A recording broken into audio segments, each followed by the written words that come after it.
there's no way we're going to prevent it getting rid of us if it wants to. If you want to know what life's like when you're not the apex intelligence, ask a chicken.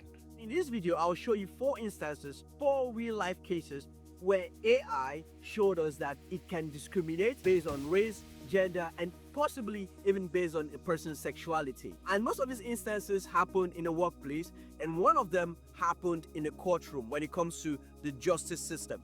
And it's very crucial, and I think this one got to me very well because it showed us in the future how AI could transform from just being a tool and app in our phones to become something that will decide whether someone lives or dies. And after you watch this video, actually, there are questions that will begin to pose in your mind, and you start to rethink and to have a different idea of what AI is actually capable of doing. So let's get started.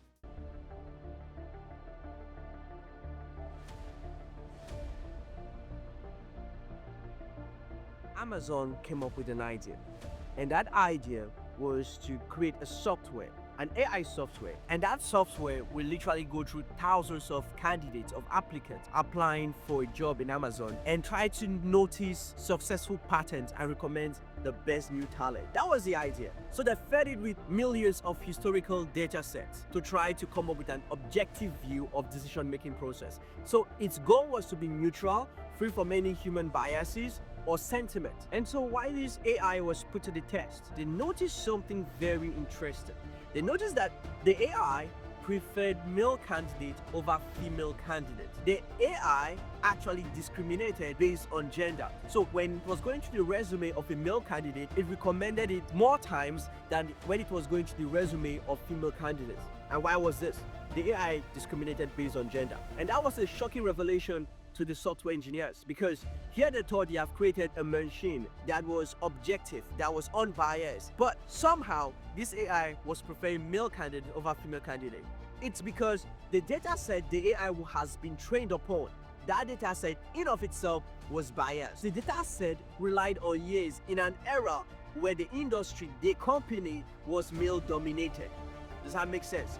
Because male dominated the workspace at that point in time, which the data set was produced from. So the AI actually assumed male applicants, male candidates were preferably better in the workspace than female candidates. When the AI was going through your resume, even if you were a male candidate, but somewhere in your application, somewhere in your resume, you hinted that you were involved in anything female related. For example, let's say I'm an applicant and I'm applying to Amazon, and somewhere in my resume, I hinted in my resume that I was involved in a, say, female development program or a female child education program or anything that hinted you were involved in a female activity.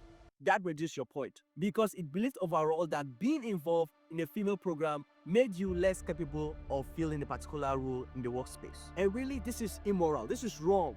But the AI did not know better. Although Amazon tried to edit the software, tried to enhance it, and tried to remove those gender discrimination biases from the software, from the algorithm, but anytime such improvements were made, the AI somehow found a way to add other biases to the recruitment program. And so in 2017, Amazon decided to totally scrap out the entire program. And this leaves us with a boggling question. As we'll see later in the video, there's a recurring theme here. Is AI actually capable of generating biases on its own? Because I'll show you instances where you begin to question yourself. And we'll try to answer this question as we look at other instances of AI discriminating and being unethical. But it's a very fundamental question.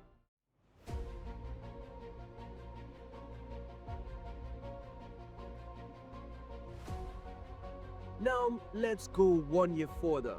In 2015, this one was quite offensive to a lot of people, even to me, because it was a racial discrimination. In 2015, Google Photos was known to be the global image recognition service or software. So when the person takes pictures, it will label your pictures based on dates, place, and so they came up with that design to add tags to the photos. So let's say I go for a vacation, right? And I take, I don't know, hundreds of pictures in different places.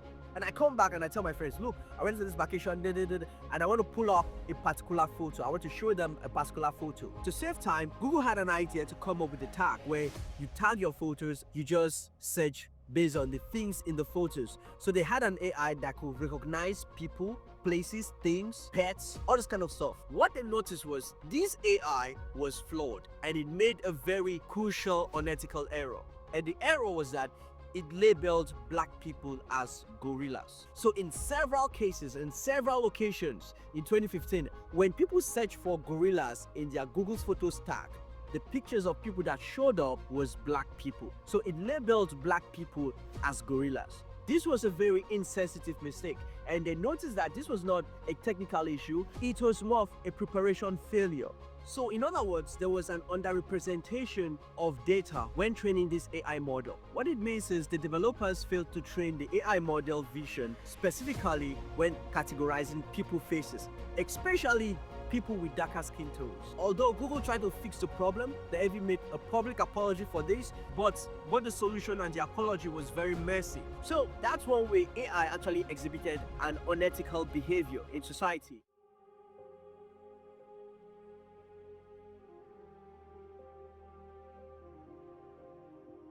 You see the use of AI increasing in recent years, speedily, especially when it comes to allocating and giving out loans. An instance where there was a massive failure in the unbiased nature of AI was in the launch of Apple Cards. See, Apple Cards was launched by Goldman Sachs, and the card was to allow users to receive loans based on their credit score.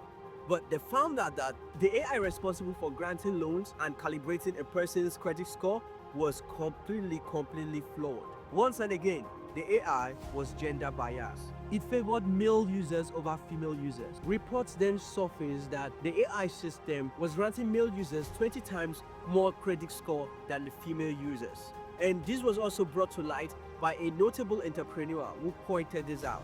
In one instance, a husband was given 20 times a credit score more than his wife, despite the couples sharing the same assets. And also, the wife had a significant higher individual credit score than the husband. But when it came to the Apple Card, the husband's credit score was 20 times more than his wife. This showed us that the system from a human's perspective was being unfair. The system was being biased. It favored male users, granting them more credit score than female users. However, Goldman Sachs came out to say that the AI wasn't being biased. It wasn't making these decisions based on gender, which of course would have been considered very illegal and immoral.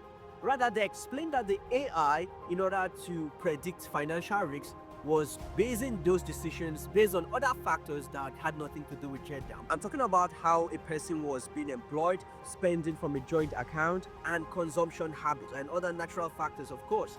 Those were the factors it based its decisions on, not on gender. So in other words, you could say that the AI found a way to discriminate, even if it was coded not to do so.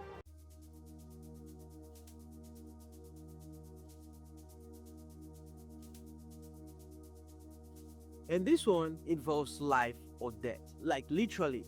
Let me explain. We say COMPAS. It's a division of the public sector that involves in coming up with alternative correction programs. So they came up with a software that will be able to predict the likelihood of someone committing a crime again. So what COMPAS did was to come up with a software that will be used in US courtrooms to help juries and judges to pass judgment on a defendant. So the software will predict the likelihood of that defendant committing a crime again if they are being paroled. It will allow for an objective decision-making process where juries and judges will be able to decide, okay, if we sentence this person to 30 years in prison, when he comes back, what's the likelihood of that person committing a crime again? This was the objective of the software.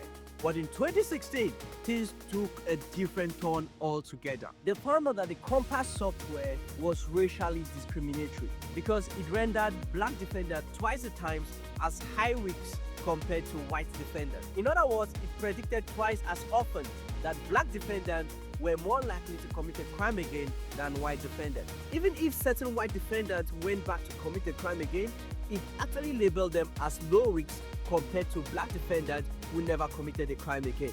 So this shows you the flaw that the COMPAS software had. It was discriminatory towards race. But this had nothing to do with the software in itself. it was more on its training data. You see, the data used to train the software was based on years of historical data of racism. It was based on records of crimes and arrests that have been made in years past. I'm talking about the patrolling frequency of police in certain locations, in certain areas of the country. And this happened to be mostly in minority neighborhoods. And so the algorithm led off of this data and inherited the unethical prejudice that the data, the record has had. So there's a recurring theme in all of this, and that is AI learns from data. Does that make sense? AI learns from data, and the data we feed it, the AI quickly learns from those biases and reflects that onto its judgment, onto its decision making. So what we want to do as software developers is that we want to be able to clean such data as much as possible from human biases. And that's where actually personally I have a problem, because, and I'm not going to discuss it in this video, perhaps subsequently I'll make a special video about this. I have a disturbing concern about if AI can truly be unbiased, if we should put in all our effort as humans, all our resources to make AI unbiased. Can we actually achieve it? Because I personally believe it's not possible. At some point, AI is going to have a little level, just even a minute level of being biased. And that's my personal take on this. In the now, if we want to make AI unbiased, we should really work hard in cleaning those data as much as possible. That's the best we can do, and that's the best we should aim at doing. So you want to use data that promotes unity, diversity. Those are the data you should use. Those are the data you should work on. Let me know in the comment section below what you think about the future of AI. Thank you so much. See you guys in the next video.